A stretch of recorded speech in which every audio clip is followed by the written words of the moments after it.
হজরত শাহজালাল আন্তর্জাতিক বিমানবন্দর। এই মুহূর্তে আপনাদেরকে আমি যে জায়গাটি দেখাচ্ছি সেটি হচ্ছে যে আমরা অনেকেই চিন্তা করি যে ঢাকায় হজরত শাহজালাল আন্তর্জাতিক বিমানবন্দর, যেটিকে বাংলাদেশ ইন্টারন্যাশনাল বিমানবন্দর বলা হয়, সেখানে এসে আসলে আমরা যারা দূর দূরান্ত থেকে গাড়ি নিয়ে আসি তারা গাড়িগুলো কোথায় রাখবো।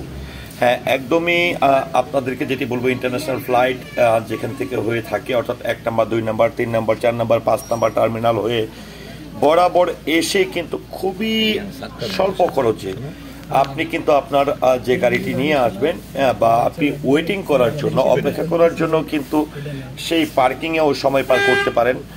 তো আমি একদমই যেটি বলবো যে ইন্টারন্যাশনাল ফ্লাইট দোতলায় এসে একদম বরাবর সোজা এসে কিন্তু 3 ঘন্টার জন্য 100 টাকার বিনিময়ে আমি এখানে গাড়িটি পার্ক করেছিলাম। তো এখন এখানে দাঁড়িয়ে আমার যে গাড়িটি নিরাপদ থাকবে কিনা বা নিরাপদে রাখা যাবে কিনা, এই জন্য কিন্তু আমি 3 ঘন্টার জন্য এখানে পার্কিংয়ের টিকিট কেটেছিলাম। তো পার্কিংয়ের টিকিট কেটে আবার যখন গাড়ি আমি আউট হচ্ছিলাম তখন কিন্তু টিকিটটাকে আমাকে সোয়াপ করা লাগছে এবং তারা চেক দিয়ে আমার গাড়িটি আউট হওয়ার জন্য দিয়েছে। তো আপনারা নিশ্চয়ই আমার বাম পাশের জায়গাটি দেখে বুঝতে পেরেছেন যে আমি কোন জায়গাটিতে গাড়ি পার্ক করেছিলাম। তো এখন যেটি হচ্ছে যে এই যে বিমানবন্দরে আপনি এসে পৌঁছালেন কিংবা জীবনের প্রথম যদি আসেন, তাহলে এই বিমানবন্দর থেকে আপনি কিভাবে বেরিয়ে যাবেন, যেরকমটা একদমই যেটি Dhaka to Mymensingh airport road যেটি রয়েছে, এটি থেকে যেরকমটা খুব সহজে আপনি প্রবেশ করলেন, তবে আপনার বের হওয়ার জন্য কিন্তু আপনাকে বেশ খানিকটা ঘুরে আসতে হবে। তো আমি এই যে বাম পাশে দোতলা বিশিষ্ট যেটি দেখলেন সেটি হচ্ছে পার্কিংয়ের এই পাশটি থেকে আমি এখন এখান থেকে বাম পাশে যাব।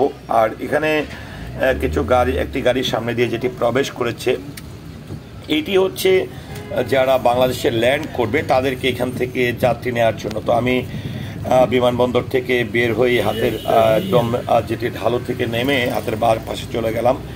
আর আমার বাম পাশে যেটি দেখতে পাচ্ছেন দোতলা 3 তলা, সেটি হচ্ছে ল্যান্ডের জায়গা, অর্থাৎ ল্যান্ড করবে যারা যাত্রী যারা বাংলাদেশে আসবে, এবং উপরে হচ্ছে পার্কিং।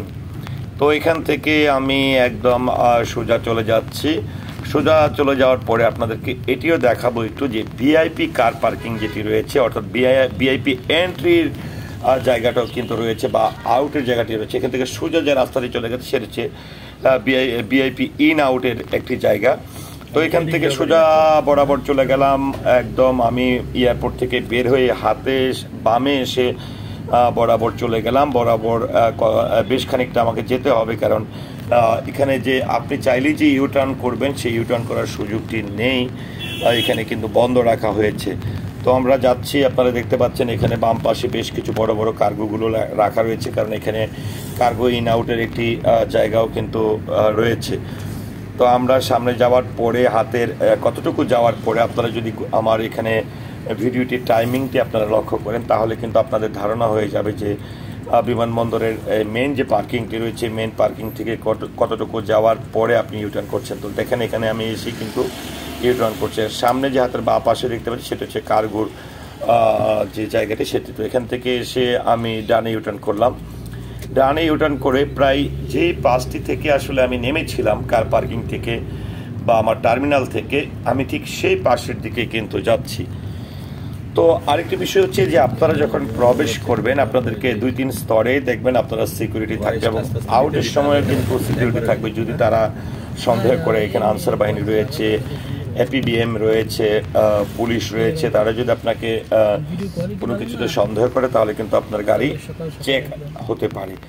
তো আমরা আস্তে আস্তে করে যাচ্ছি, আপনাদেরকে একদমই আবারও দেখেন যেটি যে এখন এখান থেকে সোজা যদি গাছটি বরাবর তাকান তাহলে কিন্তু মেন টার্মিনাল যেটি রয়েছে সেটি কিন্তু আমরা লক্ষ্য করছি। তো এখান থেকে এসে আমি যেখান থেকে এসে একদম বামে ইউটার্ন করেছিলাম, এবার এখান থেকে এসে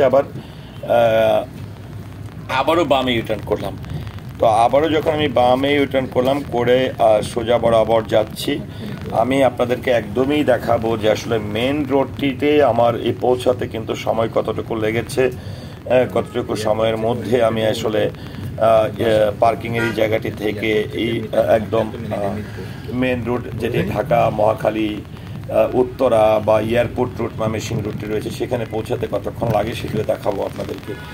তো আপনারা দেখতে পাচ্ছেন যে এখানে একদম আমি কিন্তু এখনও এয়ারপোর্টের সেই এরিয়ার ভিতরেই আছি। আস্তে আস্তে করে সামনে যাচ্ছি। এখানে আসার পরেই এখানে দেখেন এখান থেকে এসে আবার কিন্তু কিছু গাড়িগুলো ডানের দিকে যে গাড়িগুলো রয়েছে এই গাড়িগুলো কিন্তু টার্মিনালের দিকে ঢুকছে অর্থাৎ বিমানবন্দরের ভেতরের দিকে ঢুকছে। তো আমি বামে চেপে আউট হওয়ার চেষ্টা করছি এবং সোজা দিকে যাচ্ছি।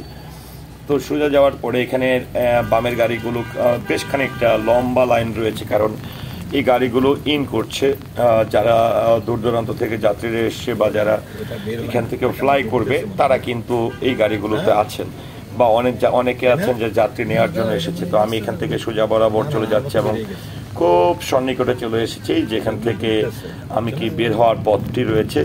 এবং এখান থেকে আপনারা যে ফ্লাইওভারটি রয়েছে এয়ারপোর্টের ঠিক সামনে যে ফ্লাইওভারটি রয়েছে, যেটি এয়ারপোর্টের যে চত্বর যানজট এড়ানোর জন্য সেই চত্বরের উপর থেকে যে ফ্লাইওভারটি। তো আমি এখান থেকে যদি বলি যে আপনারা বামে চলে যান তাহলে আপনারা একদমই সরাসরি উত্তরায় চলে যেতে পারবেন, উত্তরা হয়ে টঙ্গী হয়ে ময়মনসিংহ রোড কিংবা আশুলিয়া রোডের দিকে। তো আমি যেহেতু মিরপুরের দিকে যাব সেক্ষেত্রে আমাকে খিলক্ষেত হয়ে নিকুঞ্জ হয়ে কিন্তু আমাকে কুড়িল বিশ্ব রোড হয়ে রেডিসন হোটেল হয়ে কিন্তু আমাকে মিরপুরের দিকে প্রবেশ করতে হবে। তো আমি এখানে বামে না যেয়ে ডাইনে প্রবেশ করলাম। এখানে আপনারা দেখতে পাচ্ছেন যে এখান থেকে যারা বাস ব্যবহার করবেন তারা কিন্তু এখান থেকে বামে যেয়ে একটু সামনে যেয়ে আপনারা বাস পেয়ে যাবেন। আবার যারা বনানী, কাকলি, গুলশান বা মহাখালীর দিকে যাবেন তাদেরকে এখানে এই রাস্তাটি ক্রস করে আপনাদেরকে একটু সামনে যেয়ে বাম পাশ থেকে যে গাড়িটি দেখছেন